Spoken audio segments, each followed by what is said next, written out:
Pregnancy నిలిచినప్పుడు పాప పుడుతుందా? లేపోతే బాబు పుడతాడా? అనేది ఎవరిపైన డిపెండ్ అవుతుంది. ఆడవారి పైననా? లేకపోతే మగవారి పైననా? ఈ విషయం గురించి మనం ఈరోజు మాట్లాడుకుందాము. ఇలాంటి ఇన్ఫర్మేషన్ అనేది మీకు ఇంకా కావాలంటే లైక్ చేసి సబ్స్క్రైబ్ చేయండి. హలో అండి, నేను doctor Maitreyi, gynaecologist and fertility expert, Maitrisri fertility centre, Hyderabad. నార్మల్గా చాలామంది అనుకునేది ఏంటి అంటే, బాబు పుడతాడా, పాప పుడుతుందా అనేది ఫీమేల్స్ పైనే డిపెండ్ అవుతుంది అన్నట్టుగా అనుకుంటుంటారనమాట. కానీ ఇది తప్పు. ఎందుకు అంటే, ఇప్పుడు అబ్బాయి పుట్టాలన్నా, అమ్మాయి పుట్టాలన్నా కానీ బేసికల్లీ జరగాల్సిన ప్రొసీజర్ ఏంటి అనేది మనం తెలుసుకుందాము. నార్మల్గా ఇప్పుడు ఫీమేల్స్లో అనేది క్రోమోజోమ్స్ అనేవి 46 XX అన్నట్టుగా ఉంటాయి. అదే మేల్స్లో, మగవారిలో అనేది 46 XY అన్న క్రోమోజోమ్స్ అనేవి ఉంటాయి. సో ఈ XX XY క్రోమోజోమ్స్ ఏవైతే ఉన్నాయో అవే మనకి జెండర్ అనేది డిటర్మైన్ చేస్తాయి.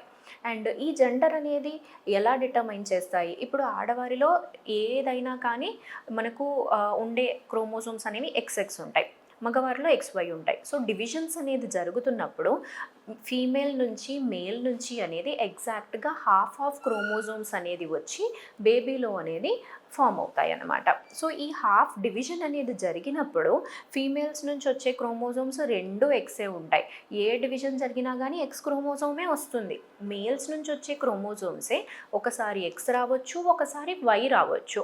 అందుకే ఆ జెండర్ డిటర్మినేషన్ అనేది మేల్స్ పైన డిటర్మైన్ అయ్యి ఉంటుందన్నమాట.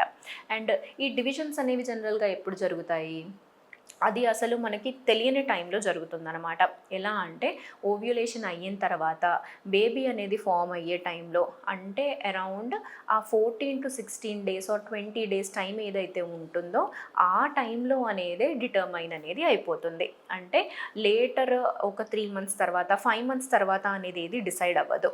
మీకు ఏ బేబీ పుట్టాలి, బాయ్ పుట్టాలా లేకపోతే గర్ల్ పుట్టాలా అనేది ఈవెన్ మీ డేట్ అనేది స్కిప్ అయ్యే కన్నా ముందే అది డిసైడ్ అనేది అయిపోతుంది. అండ్ కొన్ని నమ్మకాలు అనేవి ఉంటాయి చాలామందికి. ఎలా అంటే ఇప్పుడు భార్యాభర్త అనేది ఫుల్ మూన్ డే అంటే పౌర్ణమి రోజు కలిసినప్పుడు పాప పుడుతుంది, అమావాస్య రోజు కలిసినప్పుడు బాబు పుడతాడు అంటే అలాంటి నమ్మకాలు అనేవి కూడా ఉంటాయి అన్నమాట. బట్ టెక్నికల్గా సైన్స్ అన్నా కానీ ఏదన్నా మన స్టడీస్ అయినా కానీ అలాంటివి ఏవి అనేది ఏమీ లేదు. అది కంప్లీట్గా నేచర్ అనేదే డిసైడ్ చేస్తుంది. అండ్ ఇంకొన్ని కండిషన్స్ ఎలా ఉంటాయంటే చాలామంది నమ్మేది, ఇప్పుడు బేబీ హార్ట్ రేట్ అనేది ఎక్కువగా ఉన్నప్పుడు అమ్మాయి ఉంటుంది, ఆర్ తక్కువ ఉన్నప్పుడు బాబు ఉంటాడు అన్నట్టుగా కూడా నమ్ముతుంటారు. అండ్ పొట్ట పొజిషన్ బట్టి, పొట్ట పైకి ఉందంటే అమ్మాయి ఉంటుంది, కిందికి ఉందంటే బాబు ఉంటాడు అన్నట్టుగా కూడా అనుకుంటుంటారనమాట.